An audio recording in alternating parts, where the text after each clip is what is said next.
My first guest tonight has co-starred in the films Pearl Harbor, Van Helsing, and The Aviator. She's now starring in the sequel to Underworld called Underworld Evolution, which opens tomorrow. Let's take a look.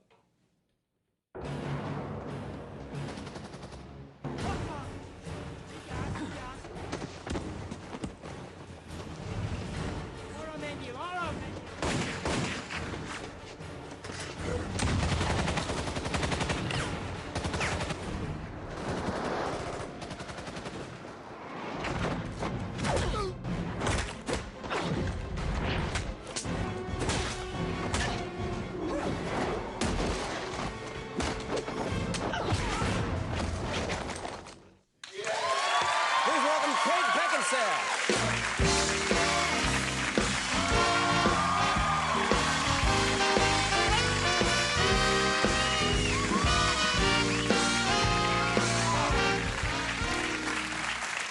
Great to have you on the show. It's very nice to be here. Yeah, this is your first time here. Thanks for coming. It doesn't feel like it. You look disturbingly identical to my brother. Your hair has slightly more body, but other than that... More body, huh? Yeah. Right. More luster and bounce. So I look a lot like your brother. Beautiful women have been telling me that all their lives. Oh, really? Oh, you look like my brother. I would always get my hopes up. They'd be like, oh, I must talk to you. And I'd be like, yeah, all right. You look like my brother. And then I just wilt, yeah. I'm sorry, but you do, actually. Freckle in every crease. Really? Yeah. Okay, well... Good-looking lad, I suppose. He is, yes, gorgeous. Thank you. All right. Well, thanks for being here. Thank you. And, you know, I haven't met you before, but I wanted to mention something, which is, I know you're not here to promote The Aviator, which you did a while ago. You played Ava Gardner in that film, and I was struck by your accent. You did a flawless American accent, which I'd always heard was a very difficult thing for, you know, British people to do. Right. But I've noticed over time, it seems like you guys get the American accent right, and when an American actor plays a British character, we often butcher it. Is that fair to say? Yeah. Yeah, yeah. There are people like me, if I was in a play and I had to play, I'd be like, hello, governor, how are you? Well, there's that choice, or there's the very constipated choice as well. Right, chip, chip, cheerio. Yeah, the Dick Van Dyke. Yeah, exactly. Yes, good show, pip, pip. I would just say pip, pip a lot. I say pip, pip all the time. You say pip, pip. All right, well, that's very good. And cheers. Cheers. Yeah. Was it hard to do an American accent, or...? I mean, I studied languages at college, so I'm kind of into accents and all that stuff. I really enjoyed it. And they help you. They give you a voice coach. Am I right? Do you speak Russian? I do. Not very often anymore. I'm not in Russia much. But when I get a bikini wax, I often find I can say, ouch, you know. It helps, because they wouldn't understand ouch unless you knew it in Russian. Yeah, you've got to give it some Chekhovian tragedy. Sure, sure, make it sound dramatic, yeah. I can't believe speaks Russian. That's incredible. Yeah. That's a very difficult language. It is difficult, and it gets progressively more difficult as you go on with it, which I think is unfair. Right, right. You'd think it would get easier. Things should, I think, like marriage, you know, like all of that stuff. And it turns out it actually becomes more tricky. Yeah, okay. You brought up marriage. Let's talk about this. This is very interesting. This film that you're here promoting, Underworld Evolution, directed by your husband. Yes. I would think that would be tricky. I mean, you have a very intense love scene in this movie, and I'm trying to imagine your husband directing this. I mean, it's either he's working out his personal kinks, you know, at work, because there is something creepy about, you know, your husband videotaping you naked with another man. It feels like it's something that should... No, there isn't. There's no. Now you're going too far. I know. We don't normally just do that in parking lots on the weekend. Yeah. That's your own concern. I don't want to get into that. This isn't that kind of show. Right, sorry. It's a very proper show. Pip, pip. But I would think, now, is it strange? What was the relationship, say, between your husband and the, you know, say, the actor who has this love scene with you? Is he friendly with that actor? Or I would think there'd be some hostility there. No, I mean, the thing is, we'd already done Underworld 1 with Scott. It was Scott Speedman. And, you know, since then, we've kind of adopted him as a sort of pseudo-family pet. And we stroke him and feed him and things. And, nice. How nice for him, yeah. Yes, it is very nice for him. And so then it was odd, you know, after having known him for a couple of years, to suddenly find yourself with him really... Can I say I have. I just said it. What did you just say? Can I say that or not? What did you just say? We can always bleep it. What was it? Only wearing a sock. Oh yeah, can you say that?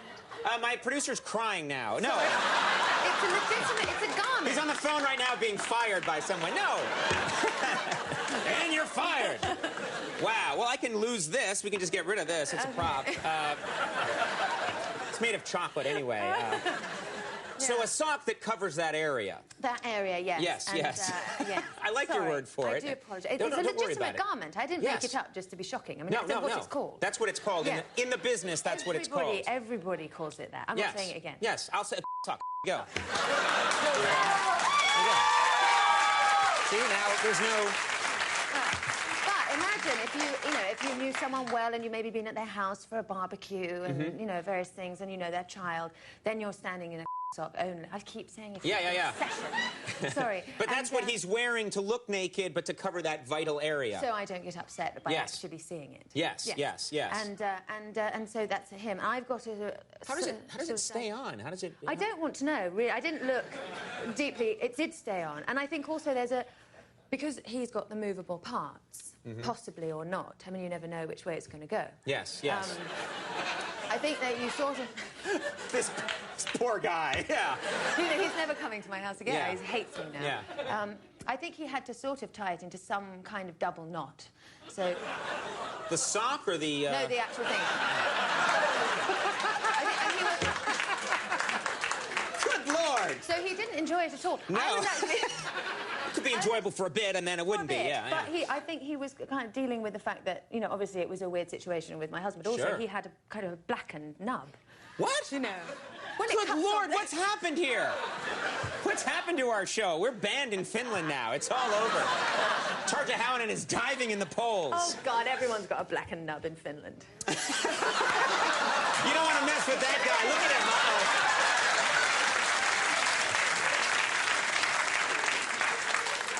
If I could pronounce your name, I'd console you, but all right, well, let me ask you one question, just changing the subject very quickly. And this relates to my personal life. I had my daughter, my 2-year-old daughter, visited me today at work, and I walked her around the set, and it's a very normal thing, and it's very friendly. And I was thinking about it. I know you have a daughter. Is that correct? How old?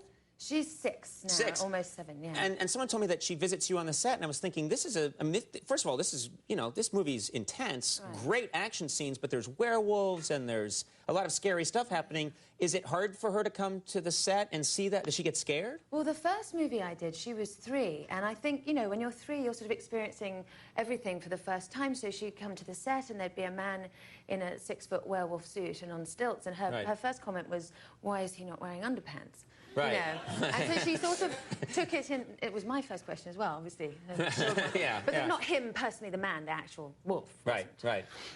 There was a tangle of strategically placed hair. Yes, is what it was. Anyway, so, but she and they were very friendly, and they would take their, you know, their head off and converse and be nice and cute and play games. So she's quite used to it. Does she like seeing Mom as an action hero? She'd like to be on The Wire herself. Sometimes we get slightly sulky there. I get to go on it more. Right. No, she's good. She's actually in the movie. She plays young me in it. So. Oh, that's great. Yeah, so she's interested in watching those bits, but not any of the I think it'd be very, I think it'd be very good for a young girl to see her mom actually in a role like this, where she's taking charge and she's fierce and she's beating up the bad guy. I think that would be great. It's come in really handy. She goes to school in England when we get home, and there was a mean boy who told her that he was going to kill me and then her rabbit, Bob. And she's a bit upset about that. And I think he'd been doing it far and wide and upsetting a lot of people. And she happened to be at home. There was a copy of a magazine, and there was a picture of me for Underworld with 2 guns, kind of like this. And she just sneakily took it to school and went, that's my mummy. He didn't bother anymore. The kid, yeah, that's it. Good for her. All right, well, hey, great having you on the program. Thanks so much for being here. Underworld Evolution opens tomorrow. Kate Beckinsale, Brian Posehn coming up. We'll be right back.